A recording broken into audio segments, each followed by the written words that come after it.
Welcome back to Mind Matters. If you've been with me for the last few episodes, you'll know we've covered quite a bit of ground. The mind as a house, all our internal residents, how those characters form, and, if you remember from last time, this core question of who's really driving the bus, or running the house. Today, I want to take us into what you might call what-if territory. We're going to look at some pretty new speculative research around psychedelics, specifically psilocybin, and what it could mean for not just tweaking the furniture in the house, but maybe dissolving the walls themselves. Now, before we dive too far, let me back up and talk about a brain concept that's been coming up a lot: the default mode network, or DMN for short. I first stumbled down this rabbit hole watching one of those binge-worthy Netflix series on psychedelics. That got me interested enough to actually take a course on psilocybin, Therapsil, out in Vancouver, if anyone's curious. I know my family rolled their eyes, but it was fascinating. Full disclosure, I have personal experience with what I discuss here for my PTSD symptoms, and the results have astounded me.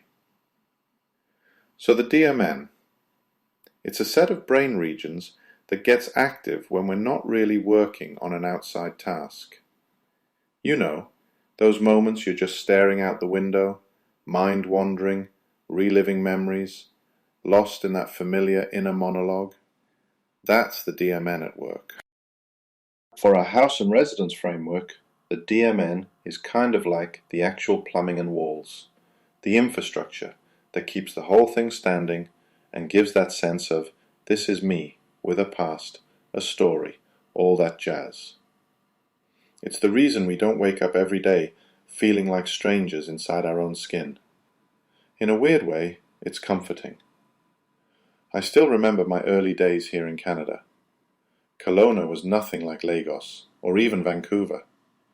I felt like an outsider, and believe me, I clung to routines for dear life. Making jollof rice every Sunday, same brand of toothpaste, that sort of thing.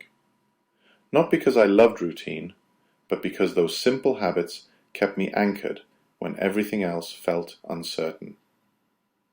That's the DMN in action. It gives continuity, a sense of, well, home. But it can also make things rigid.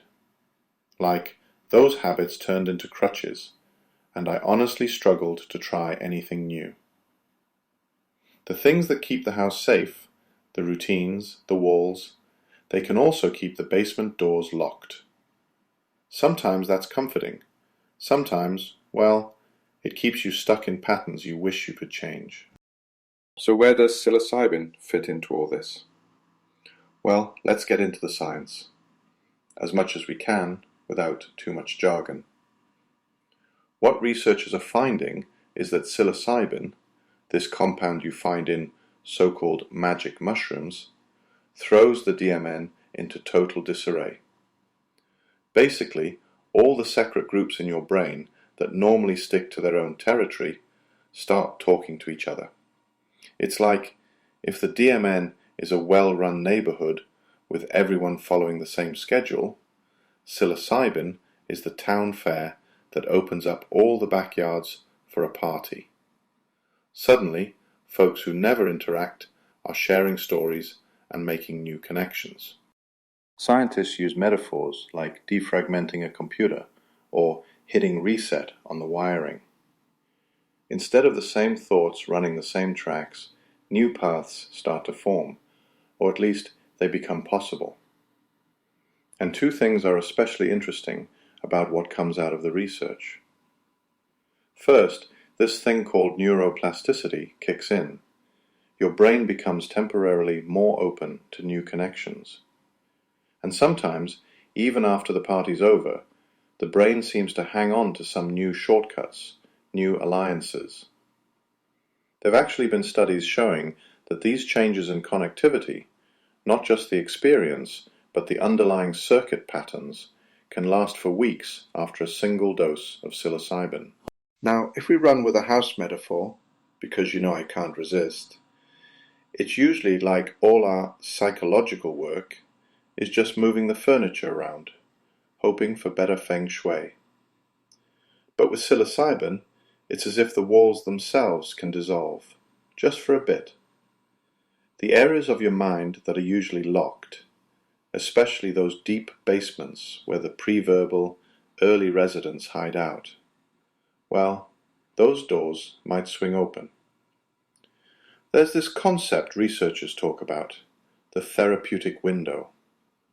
It's that brief period where the structure is actually temporarily more fluid.